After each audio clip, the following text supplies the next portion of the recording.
번역가 되는 법 검색해서 오셨죠? 6단계만 따라 하시면 됩니다. 지금 바로 말씀드릴게요. 첫 번째로 분야를 정해야 합니다. 그리고 두 번째, 번역 도구를 익혀야 하죠. 세 번째, 실제 문서로 번역 연습을 하면 됩니다. 네 번째, 이력서와 프로필을 작성하시면 되고요. 다섯 번째, 번역 테스트를 봅니다. 마지막 여섯 번째, 첫 일감을 받고 거래를 이어가면 됩니다. 이게 전부입니다. 숨겨진 비법 같은 건 없어요. 그런데 아주 중요한 두 가지 사실이 있는데요. 모두들 이 함정에 빠져서 쉽게 헤어나오질 못합니다. 첫째, 방금 말씀드린 6가지 중에서 이 중에 3가지는 혼자서 하면 아무리 반복해도 실력이 늘지 않습니다. 그리고 나머지 3가지는 며칠이면 혼자서 뚝딱 해결할 수 있는 내용인데요. 그렇다면 어느 쪽이 혼자 뚝딱 해결할 수 있고 또 어느 쪽은 혼자서 해결하기 어려운지를 알아야겠죠. 자, 두 번째, 지금 시대는 이 앞서 말씀드린 이 6가지의 단계를 똑같이 밟는다고 하더라도 사람에 따라서 완전히 다른 곳에 도착하게 됩니다. AI가 이 도착지를 둘로 나눠 놓았기 때문인데요.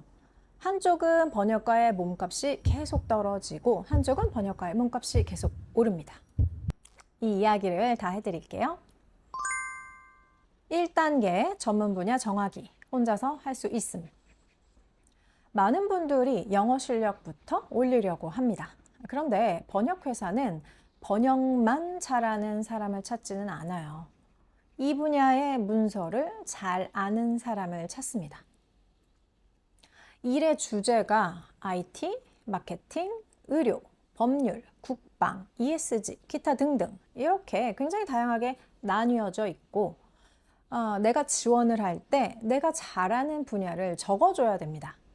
내 분야 어떻게 고르는지 방법은 간단한데요. 내가 했던 전공이나 예전에 다녔던 직장과 관련된 주제 또는 오랫동안 해온 취미 등을 고려해서 선택을 하시면 됩니다.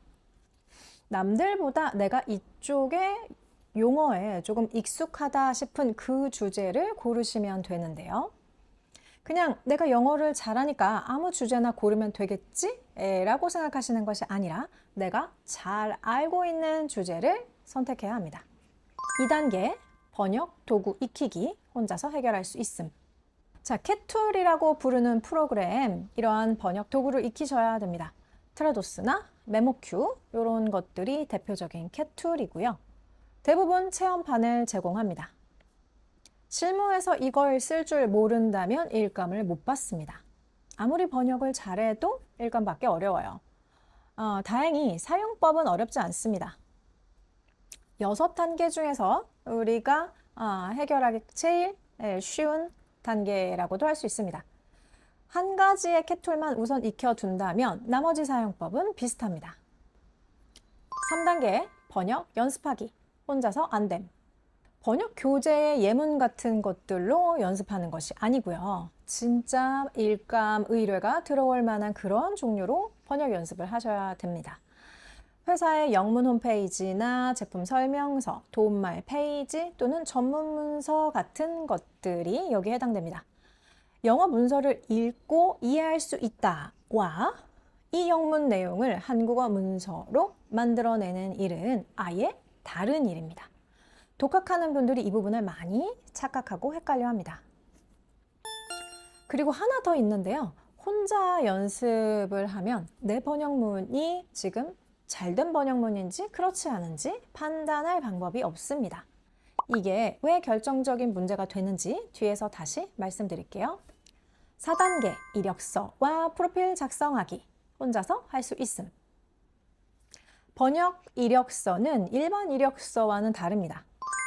학력이나 자기소개 이런 것들을 주로 적는 게 아니고 내가 주로 다루는 분야, 내가 사용하는 번역 도구, 그리고 하루에 처리할 수 있는 단어 수 같은 것들을 적어야 합니다. 5단계, 번역 테스트 보기, 혼자서 해결할 수 없음. 고객은 번역가의 이력서만 보고 일을 주지는 않아요. 짧은 문서를 주고 나서 번역을 한번 해보라고 하는데요. 이것을 번역 테스트라고 부릅니다.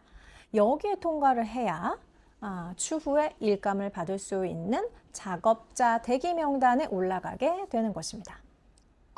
6단계 첫 일감 받고 재거래 만들어내기. 혼자서 할 수 없음. 번역료를 정하고 청구서를 보내고 또 다음 일감으로 이어지게 만드는 아주 중요한 단계인데요.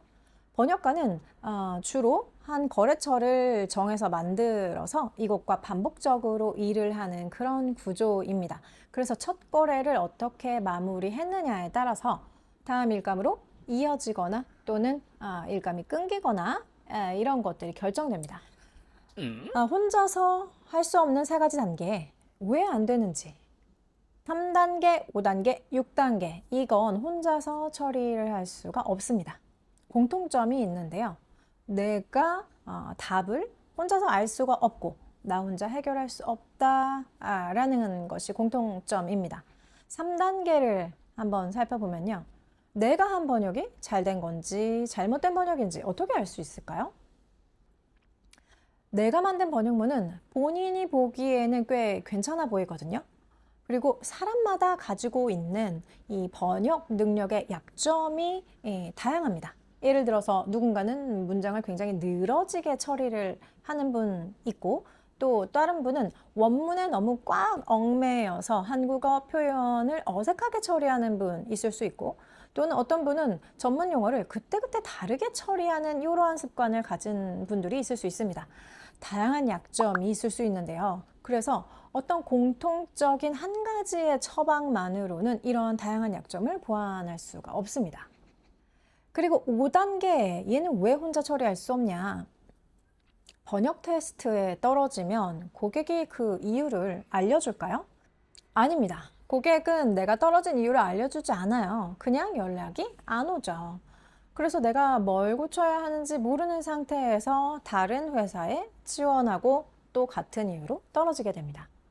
6단계, 혼자서 할 수 없다는 6단계, 일을 받으려면 경력이 있어야 하고 경력을 쌓으려면 일을 받아야 합니다. 이 끊임없이 연결되는 것 같은 메비우스의 띠 같은 이 상태, 유해한 이 상황 앞에서 대부분은 갈피를 잡기 어려워합니다. 정리를 하자면 1단계, 2단계, 4단계는 며칠이나 몇 주 정도만 투자하면 혼자서 충분히 해낼 수 있습니다.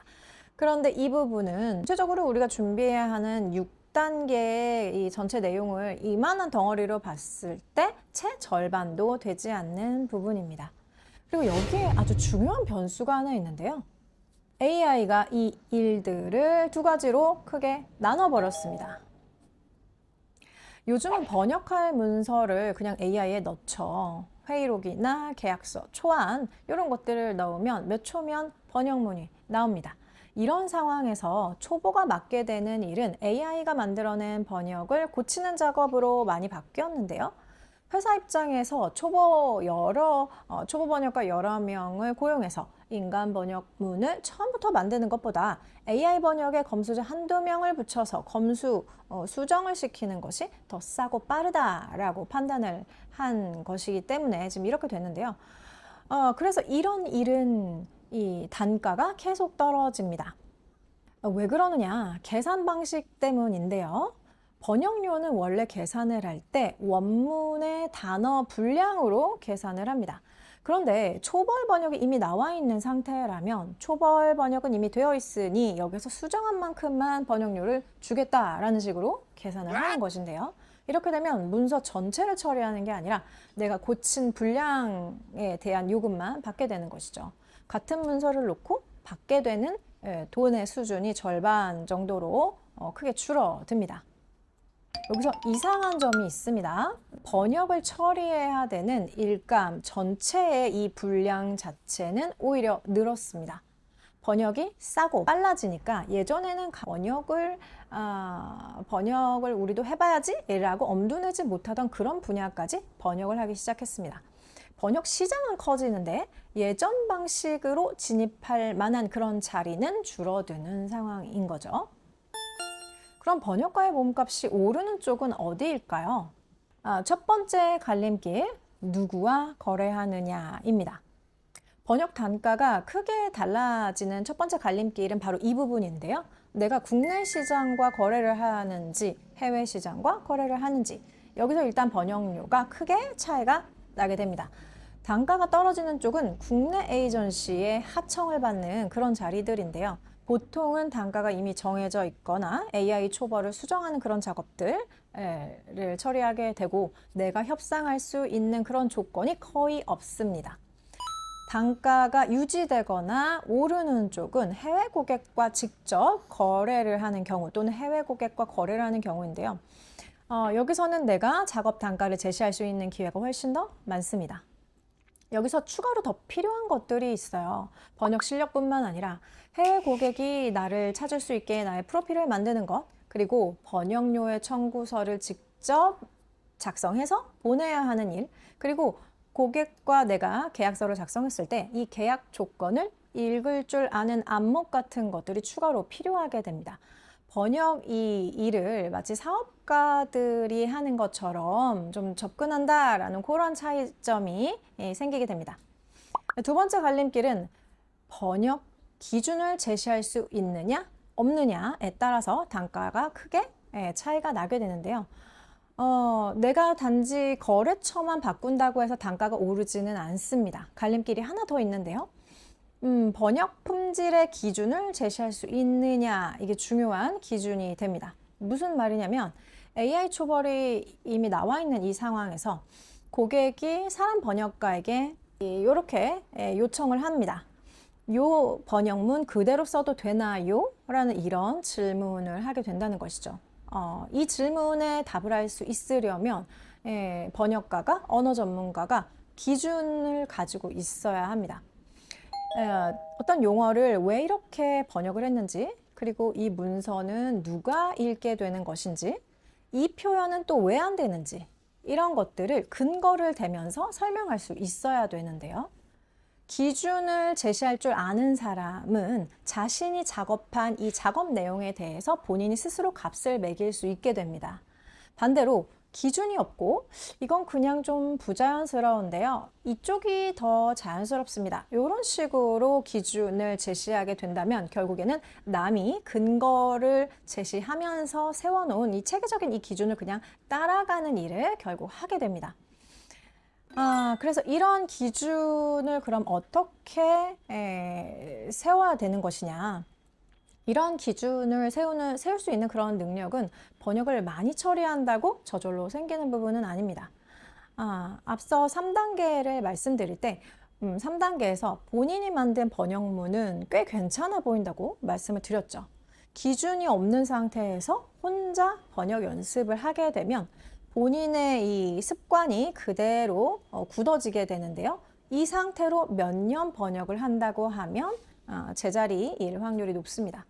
번역을 본인이 처리하실 때 매번 내가 이 번역문을 이 부분을 왜 이렇게 처리를 했는지 한번 말로 설명을 해보시고 내가 설명한 이 내용이 객관적으로 맞는지 확인을 받는 과정이 있어야 되는데요.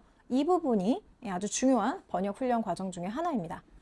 문장을 많이 번역해 보는 것뿐만 아니라 이 상황에서 이 표현을 왜 선택하게 되는지를 이해하고 또 그걸 설명할 수 있게 되는 굉장히 중요한 훈련을 해야 이 능력이 생긴다는 것이죠.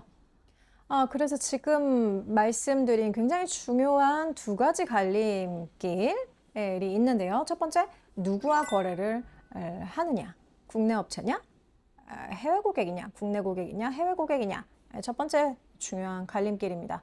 그리고 두 번째는 번역 기준을 내가 제시할 수 있느냐, 없느냐입니다. 이 두 가지의 관계는 같이 갑니다. 무슨 말이냐면 내가 번역 품질을 판단할 수 있는 기준이 없다면 해외 고객과 직거래 계약을 만들어낸다고 하더라도 단가 협상을 할 때 이 협상에서 밀리게 되고요. 내가 만약에 기준, 번역 기준을 훌륭한 기준을 가지고 있다고 하더라도 낮은 단가로 일감을 받는 국내 업체와의 하청 거기에 머물러 있다면 그 훌륭한 이 번역 품질 판단 기준, 이 기준을 써먹을 기회가 없습니다. AI한테 이 번역이 괜찮으냐라고 질문을 한다면 당연히 답은 얻을 수 있습니다. 그럴듯하게 답을 합니다. 그런데 이 답을 내가 받았을 때 이 답이, 이 설명이 정말 적절한 것인지, 얘가 판단해준 그 내용이 진짜 더 좋은 번역문을 제안한 것인지 아닌지, 이걸 최종 결정해야 되는 건 결국 최종 전문가, 사람의 몫인데요. 이 문서를 어떤 목적에 쓰이는지, 문서에서 고객에게 중요한 어떤 가치가 있다면 그게 무엇인지, 그리고 어떤 부분은 좀 관행적으로 처리를 해야 되고 어떤 부분은 굉장히 예민하게 조심스럽게 접근해야 되는지, 이렇게 구분하고 검토하고 확인하는 이런 부분은 실제 이 실무 경험이 있는, 또는 실무 경험을 쌓아가고 있는 사람만 알 수 있는 부분입니다. 그래서 AI를 사용해서 질문하면 되지, AI에게 어떤 번역문이 더 낫냐고 물어보면 되지 라고 해서 우리가 이 문제를 해결할 수는 없다. AI를 활용하고 있다고 하더라도 본인의 판단 기준이 없다면 AI가 제시한 판단 기준을 써먹어야 될지 버려야 될지를 판단할 수 없기 때문에 결국에는 적으로 만들어내는 이 품질의 차이가 날 수밖에 없겠죠. 보통 우리가 쉽게 검색해서 찾는 번역가 되는 법, 기술 번역가 되는 법, 이러한 내용들을 우리가 좀 살펴보면 보통 앞서서 말씀드렸던 단가가 떨어지는 시장 쪽으로 가는 방법을 알려주는 경우가 좀 많습니다. 대부분 국내 에이전시에 어떻게 지원해야 되는지 이런 것들을 알려주거든요.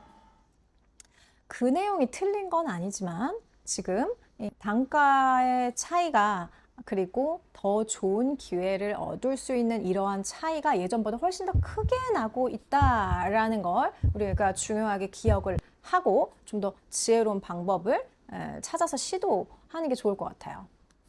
정리하겠습니다. 6가지 단계 중에서 3단계는 며칠만 투자하면 우리가 혼자서 할 수 있습니다.